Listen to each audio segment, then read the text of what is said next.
Oke. Assalamualaikum warahmatullahi wabarakatuh. Perkenalkan, kami dari kelompok 5 dari mata kuliah Pengenalan Teknik Telekomunikasi dari kelas TT 4611 Telkom University 2022. Di kesempatan kali ini, kami akan menjelaskan dari pengantar sistem komunikasi terestrial dan satelit dan seluler. Eh, Sebelum itu, kami akan memperkenalkan anggota kami, yaitu dimulai dari saya. Perkenalkan, saya Raka Fabianto dengan NIM 1101223067 dan ada dua teman saya lainnya. Saya Aura Sabila Putri Adonia dengan NIM 1101223214. Dan saya Pamela Alicia dengan NIM 110 122 3194. Oke, langsung kita mulai saja untuk memulai pembahasan materinya. Jadi yang pertama ini kami akan menjelaskan tentang pengertiannya. Jadi sistem komunikasi terestrial, sistem komunikasi satelit, dan sistem komunikasi seluler adalah sistem komunikasi yang menggunakan media transmisi udara atau tanpa kabel yang biasa kita sebut wireless. Nah, di ketiga transmisi ini penggunaan antena itu masih dibutuhkan untuk transmisi dan resepsi gelombang dari udara ke udara.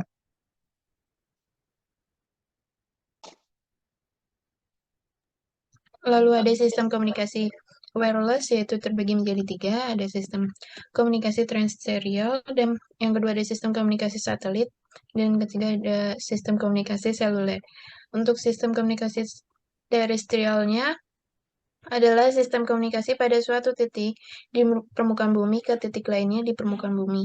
Lalu sistem komunikasi satelit adalah sistem komunikasi dari suatu titik di bumi ke titik lainnya di bumi dengan relay berupa satelit.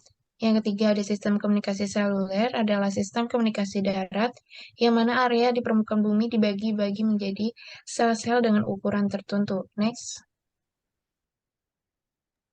Nah, untuk perbedaan zona frekuensinya, itu yang pertama adalah terestrial, rentang frekuensinya dari 300 MHz hingga 3 GHz, dengan tipikal frekuensi 2,4 GHz. Untuk frekuensi satelit, rentang frekuensinya dari 1 hingga 30 GHz, dan tipikal frekuensinya 3 GHz. Untuk seluler, rentang frekuensinya dari 300 MHz hingga 3 GHz. Dan tipikal frekuensinya ada 800, 900, 1800, dan 1900 MHz. Next. Nah, sekarang mulai aja ke subbab yang pertama, yaitu sistem komunikasi terestrial. Next. Nah, untuk pengertiannya sendiri, sistem komunikasi terestrial adalah sistem komunikasi antara titik ke titik di permukaan bumi. Nah, oleh karena itu, kelengkungan bumi dan juga mungkin kontur muka bumi dalam kurung gunung, bukit, atau lembah. Nah, untuk menjangkau jarak yang diperlukan adalah relay. Nah, untuk menjangkau jarak yang jauh, antena biasanya diletakkan di menara tower yang tinggi, setinggi mungkin jika bisa. Nah, hanya saja semakin tinggi biaya instalasinya dan perawatannya juga semakin besar. Next. Nah, untuk pada sistem komunikasi terestrial antara antena pemancar dan antena penerima diusahakan untuk saling melihat. Komunikasi antara pemancar dan penerima yang saling melihat itu disebut line of sight atau loss. Jika tidak loss karena adanya penghalang, maka menara antena pemancar atau penerima atau keduanya ditinggikan atau letak dari antena pemancar atau penerima dipindahkan sehingga terjadi loss. Next. Nah, untuk contoh koneksi terestrial dari Bandung ke Jakarta dan sebaliknya, nah, gambar di layar adalah hanya ilustrasi, jadi jumlah relay aktual dipengaruhi oleh kontur bumi. Antara Cianjur ke Puncak, mungkin perlu dipasang beberapa relay karena banyak penghalang gunung dan bukit. Dalam kurung satu hop adalah jarak dua relay berdekatan. Next. Nah, salah satu permasalahan dari sistem komunikasi terestrial adalah cuaca. Nah, jika komunikasi dilakukan pada frekuensi yang tinggi, misalnya lebih dari 1 GHz, maka air hujan dan uap air akan meredam sinyal yang dikirimkan. Akibatnya, komunikasi akan terganggu pada kondisi hujan atau kabut yang tebal. Dan masa kini, jaringan terestrial digunakan sebagai sistem komunikasi backup atau cadangan jika mode komunikasi yang lain seperti seluler, optik, dan satelit sedang tidak berfungsi. Next.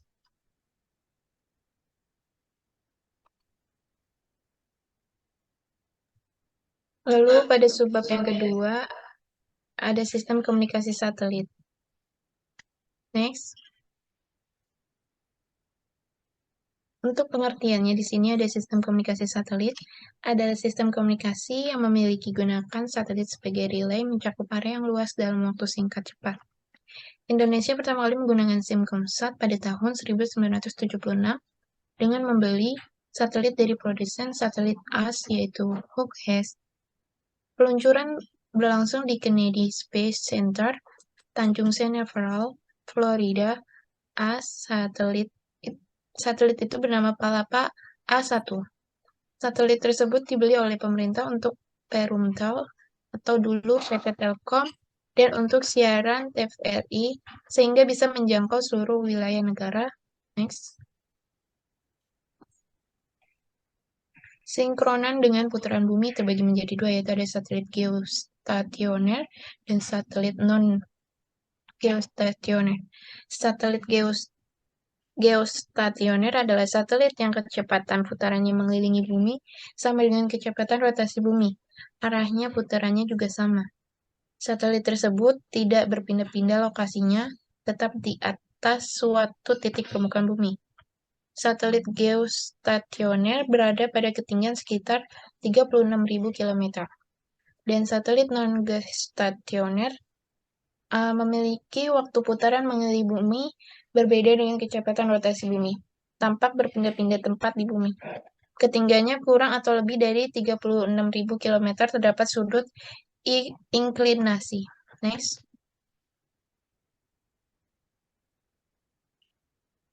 Di sini ada arsitektur komunikasi satelit. Satelit LO, Low Earth Orbit. Tinggi satelit rendah atau dekat terhadap bumi. Lalu yang kedua ada satelit HO, High Earth Orbit. Tinggi satelit jauh dari bumi. Secara arsitektur, Simkomsat terdiri dari dua bagian, yaitu ada space segment atau satelit dan ground segment atau stasiun pemancar, stasiun penerima, dan stasiun bumi. Transmisi dari stasiun pemancar atau TX ke satelit disebut uplink, dan dari satelit ke stasiun bumi penerima atau RX disebut downlink. Next. Untuk keuntungan Simkomsat ada dua, yaitu satu, daya jangkau sangat luas atau satu negara dan memberikan layanan mobil yang independen terhadap lokasi. Dan yang kedua ada bandwidth cukup lebar, aman terhadap bencana dan tidak memerlukan tower tinggi. Next.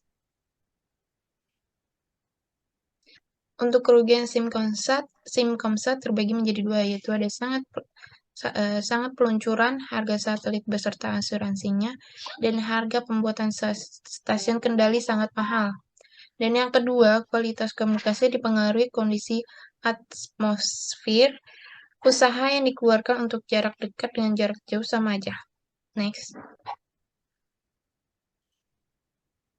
Oke, kita masuk ke subbab yang ketiga, yaitu ada sistem komunikasi seluler. Pertama, kita akan mengenal dulu dari pengertiannya. Sistem komunikasi seluler berarti sistem komunikasi yang membagi suatu daerah ke dalam bentuk sel-sel. Dan pembagiannya dengan memutarkan suatu pemancar atau yang bisa kita sebut BTS, pembagian bentuk sel yang disepakati ada segi 6. Dan user yang berkomunikasi dengan BTS disebut dengan mobile station atau yang biasa kita pakai sekarang ini berupa HP ataupun laptop atau perangkat gadget lainnya. Nah, untuk cara kerjanya sendiri, mobile station akan berkomunikasi dengan BTS. Selanjutnya, transmisi dari mobile station ke BTS disebut uplink, transmisi dari BTS ke MS disebut downlink. Lalu, karena MS dapat bergerak dan berpindah, salah satu sifat penting dari Simkomsat adalah handover. Handover adalah peristiwa pengalihan layanan MS dari suatu dari satu BTS ke BTS lain ketika MS berpindah dari satu sel ke sel yang lain.